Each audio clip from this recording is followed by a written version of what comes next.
Good morning. तो BA first year का first paper जो समाजशास्त्र विषय के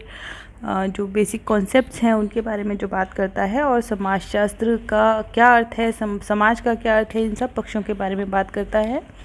जो पिछले 3 वीडियोज़ में हमने बात की थी कि समाजशास्त्र का अर्थ, परिभाषा और समाजशास्त्र की एक विषय के रूप में उत्पत्ति किस प्रकार से हुई, इसी के क्रम में हम आज बात कर रहे हैं। और आज भी मैं आपको जो समाजशास्त्र के कारणों की चर्चा, जिसमें हमने मुख्य कारण के रूप में फ्रांसीसी क्रांति और औद्योगिक क्रांति की बात की थी, उन्हीं कारणों को आगे लेकर के जाते हुए इन क्रांतियों के किस प्रकार से जो सामाजिक परिप्रेक्ष्य हैं वो हमें देखने को मिलते हैं, इसके बारे में हम थोड़ी सी बात करेंगे। ये बीए फर्स्ट ईयर के सिलेबस का पार्ट है, लेकिन उसके साथ साथ जितनी भी कॉम्पिटिटिव एग्ज़ाम्स हैं जहाँ पे समाजशास्त्र एक विषय के रूप में लिया जा सकता है, या फिर जो समाज के विषय में जो भी सवाल हैं, जब उन सवालों की चर्चा होती है तो वहाँ पे भी हम इन ये जो पक्ष हैं उन पक्षों का कहीं पे मेंशन कर सकते हैं। तो आज के जो हमारा आज का जो लेक्चर है, इसमें हम बात करेंगे औद्योगिक एवं फ्रांसीसी क्रांति के जो सामाजिक सांस्कृतिक प्रभाव हमें देखने के लिए मिले। तो जब इन प्रभावों को हम देखने की कोशिश करते हैं तो हम ये देखते हैं कि जो क्रांति है वो क्रांति समाज में एक सामाजिक रूपांतरण की जो प्रक्रिया है, उस सामाजिक रूपांतरण की प्रक्रिया को उत्पन्न करती है या उस रूपांतरण की प्रक्रिया को बहुत तीव्र कर देती है। और यही हमें चीज़ें देखने के लिए मिली थी औद्योगिक क्रांति और जो फ्रांसीसी क्रांति है उसके समय पे। इसी प्रकार से जो समाज की जो व्यवस्थाएं हैं, जो समाज की जो व्यवस्था विभिन्न सूक्ष्म एवं वृहद संरचनाओं से मिलकर के निर्मित होती है, उसमें जो वृहद प्रणालियां हैं वो वृहद प्रणालियों में परिवर्तन, और साथ साथ उसके साथ साथ जो सूक्ष्म संस्थाएं हैं उन सूक्ष्म संस्थाओं में भी हमें परिवर्तन देखने के लिए मिलता है। और ये जो परिवर्तन है, ये परिवर्तन एक व्यवस्था मूलक परिवर्तन हमें दिखाई देता है। यहाँ पर जो मूल ढांचा है, मूल ढांचे में यदि भी कोई बदलाव नहीं होता है, लेकिन गतिशीलता इत्यादि के माध्यम से जो व्यवस्था मूलक परिवर्तन है वो व्यवस्था मूलक परिवर्तन हमें देखने के लिए मिलते हैं। और ये जो अगर हम इम्पैक्ट की बात करें, इंडस्ट्रियल रेवोल्यूशन और जो फ्रेंच रेवोल्यूशन था, तो विश्व इतिहास की जो सर्वाधिक महत्वपूर्ण प्रघटनाएं हैं, उन प्रघटनाओं में से एक औद्योगिक क्रांति ने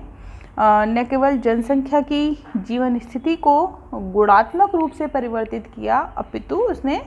जो संरचना का जो नवीन इकाइयों के निर्माण की जो प्रक्रिया थी उसको भी उसने प्रारंभ कर दिया।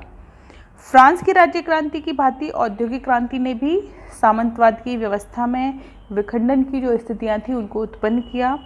और ये कहा जा सकता है कि सामंतवाद की संस्कृति एवं अर्थतंत्र को क्रमशः फ्रांस की क्रांति एवं औद्योगिक क्रांति विखंडन की तरफ अग्रसर करती हैं। यानी कि इन्होंने जो जिस तरह की आर्थिक गतिविधियां पहले औद्योगिक क्रांति से पहले हो रही थी, और जिस तरह की जो सामंतवादी प्रणाली फ्रांसीसी क्रांति से पहले थी, उन दोनों को इन्होंने पूरी तरह से तोड़ दिया, और तोड़ करके उसके जो ऑल्टरनेट थे उन ऑल्टरनेट की तरफ हमको उसने अग्रसर किया।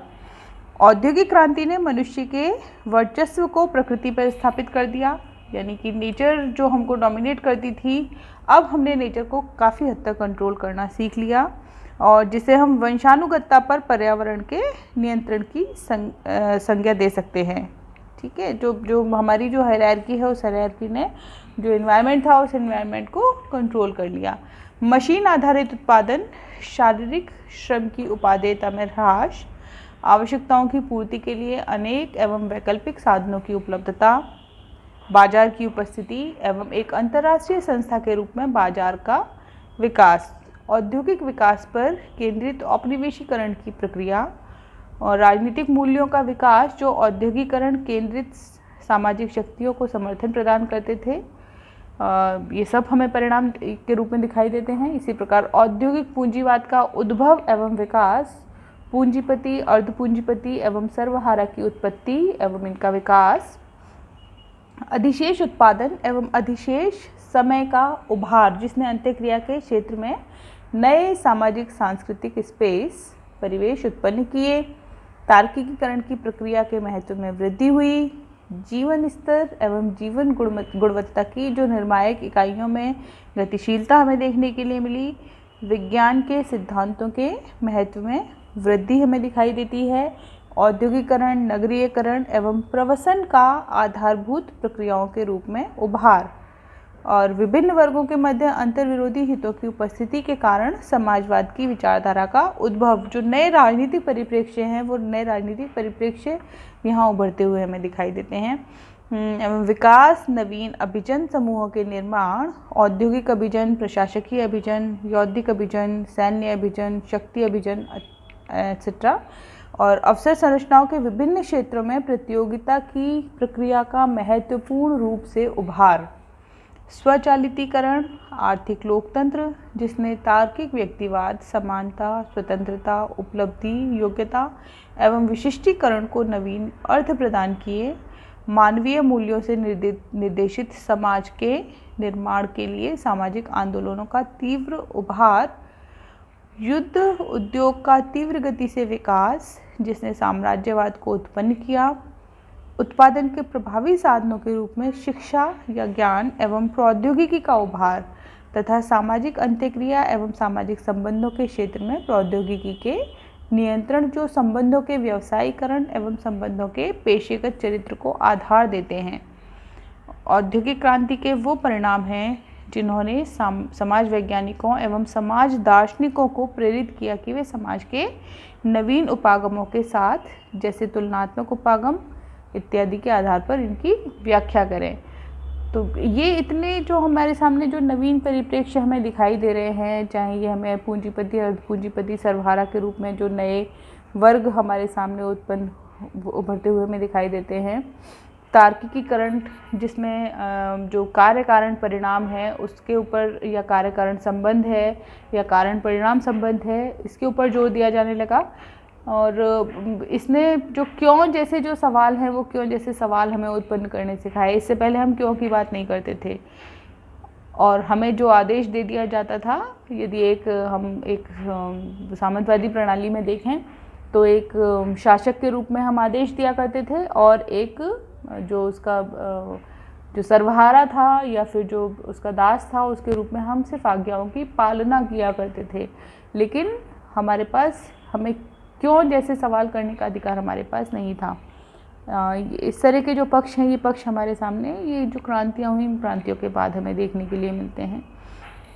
फ्रांस की क्रांति एवं औद्योगिक क्रांति का संयुक्त प्रभाव हमें संस्कृति, समाज व्यवस्था एवं राजनीतिक अर्थवाद पर देखने के लिए मिलता है। यह संयुक्त प्रभाव सेंट साइमन को औद्योगिक समाज जैसी अवधारणा को निर्मित करने के लिए भी प्रेरित करते हैं। जो सेंट साइमन थे उन्होंने औद्योगिक समाज की अवधारणा इन्हीं सब पक्षों से प्रभावित होकर के उत्पन्न की। कॉम्ट के द्वारा प्रस्तुत की गई प्रत्यक्षवादी या वैज्ञानिक चरण की अवधारणा का संबंध प्रत्यक्ष रूप से औद्योगिक क्रांति के परिणामों से है। जो जहाँ पर उन्होंने जो विज्ञान था उस विज्ञान के महत्व को उन्होंने स्थापित किया और यह चरण विभिन्न विज्ञानों की उस संस्तरणात्मकता को व्यक्त करता है जो खगोल शास्त्र से प्रारंभ होती है और समाजशास्त्र पर समाप्त होती है। तो जो अगस्त कोम्ट थे उन्होंने समाज जो विज्ञान थे विज्ञान को उन्होंने प्राकृतिक विज्ञान और मानव निर्मित विज्ञान इस तरह के दो विज्ञानों में विभाजित किया। प्राकृतिक विज्ञान में वो खगोल शास्त्र और जीव विज्ञान, भौतिक विज्ञान इनको रखते हैं और जो मानवीय विज्ञान है उन मानवीय विज्ञानों में हम नीति शास्त्र की बात कर सकते हैं, समाजशास्त्र की बात कर सकते हैं। और इसका उन्होंने एक पूरा हायरार्की उन्होंने स्थापित किया और उन हायरार्की को स्थापित करते हुए जो प्राकृतिक विज्ञान है उनको बहुत अधिक प्राचीन माना और जो समाजशास्त्र है वो समाजशास्त्र एक सबसे अधिक नए विषय के रूप में हमारे सामने उभरता हुआ हमें यहाँ पर दिखाई देता है। औद्योगिक क्रांति एवं फ्रांस की क्रांति ने उन अकादमिक स्थितियों को वैज्ञानिक एवं विचारधाराई स्वरूप के साथ उत्पन्न किया है जिनसे समाजशास्त्र एक ऐसे बुर्जुआ समाज विज्ञान के रूप में उपस्थित होता है जो मूल्य तटस्थता के साथ आधुनिक या जटिल समाजों की वैज्ञानिक विवेचना करता है। और इस संदर्भ में हम आधुनिकीकरण, सामाजिक संतुलन, परिवर्तन, तुलनात्मक संस्करण, सामाजिक तथ्य, सामाजिक क्रिया, औपचारिक संगठन, इन सभी के मूल्यांकन की भी चर्चा कर सकते हैं। Marx, Durkheim, Max Weber, Herbert Spencer, Comte, Pareto, Karl Mannheim जैसे क्लासिकल समाजशास्त्री तथा सामाजिक उद्विकासवाद, संरचनात्मक प्रकार्यवाद, द्वंद्वात्मक भौतिकवाद, सामाजिक विनिमय व्यवस्था विश्लेषण जैसे समकालीन समाजशास्त्रीय सैद्धांतिक विवेचनाएं यह स्पष्ट करती हैं कि औद्योगिक क्रांति एवं फ्रांस की क्रांति ने किस प्रकार समाजशास्त्रीय विश्व दृष्टि एवं समाजशास्त्रीय अंतर्दृष्टि को उत्पन्न किया है। और इसी के परिणाम स्वरूप जो फ्रांसीसी क्रांति एवं औद्योगिक क्रांति से उत्पन्न परिणामों ने मानवीय मूल्यों एवं असमान विकास के पक्षों को इस तरह से उत्पन्न किया कि समाज वैज्ञानिकों ने बाध्य होकर ज्ञान क्यों, ज्ञान किसके लिए, ज्ञान क्या है एवं क्या होना चाहिए जैसे महत्वपूर्ण सवालों को भी उत्पन्न कर दिया। औद्योगिक क्रांति का प्रारंभ आज कुछ उन स्थितियों के यथार्थ का मूल कारण है जिसे प्रौद्योगिकी क्रांति, प्रौद्योगिकीवाद, स्वचालितीकरण, वैश्वीकरण, उदारीकरण एवं निजीकरण के रूप में देखा जा सकता है। तो औद्योगिक क्रांति ने हमारे सामने ये समस्त पक्ष, वैश्वीकरण जिसमें कि हम वसुधैव कुटुंबकम की बात करते हैं या संपूर्ण विश्व ही मेरा भाई है, जो free flow of economy, knowledge, polity और बाउंड्री लेस सोसाइटी की हम यहाँ पे बात करते हैं, और उदारीकरण यानी लिबरलाइजेशन यानी कि जो मिनिमम रूल्स या इक्वलिटी टू ऑल इसकी हम बात करते हैं, प्राइवेटाइजेशन की बात करते हैं जहाँ पे कि जो जितनी मेहनत करेगा, जो जितना काम करेगा उसका उतना जो संसाधन है उन संसाधनों पर अधिकार होगा। इन सब पक्षों को औद्योगिक क्रांति ने हमारे सामने उपस्थित किया। औद्योगिक क्रांति विकसित समाज एवं विकासशील समाज के मध्य भी अंतर उपस्थित करती है। और आज हम जो समाज है हमारे, यदि हम देखने की कोशिश करें संपूर्ण विश्व को, तो विश्व को विकसित, अविकसित और विकासशील राज्यों के रूप में हम डिवाइड होते हुए देखते हैं। विकसित राज्यों की श्रेणी में हमारे जो पश्चिमी राज्य हैं, जो पश्चिमी हमारे वेस्टर्न सोसाइटी जिसको हम कहते हैं, चाहे अमेरिका, ब्रिटेन और ये जो यूरोपीय कंट्रीज़ हैं उनको रखा जाता है। और विकासशील जो राज्य हैं, विकासशील जो समाज हैं, उन समाजों में हम उनके एक अग्रणी के रूप में हम भारत को उभरता हुआ देखते हैं। और अविकसित समाजों के रूप में कुछ अफ्रीकी कंट्रीज़ हैं या कुछ ऐसे छोटे छोटे देश जहाँ पर कि रिसोर्सेज बहुत ज़्यादा अधिक मात्रा में नहीं पाए जाते, और उनको हम अविकसित की श्रेणी में रखते हैं। और ये सभी अंतर हमें औद्योगिक क्रांति के पश्चात नज़र आते हैं। समाजशास्त्र के क्षेत्र में नवीन शाखाओं का उद्भव इन उत्पन्न स्थितियों का परिणाम है।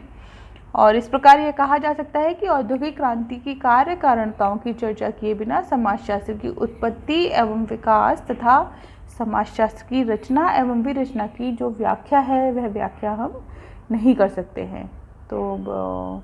समाजशास्त्र को समझने के लिए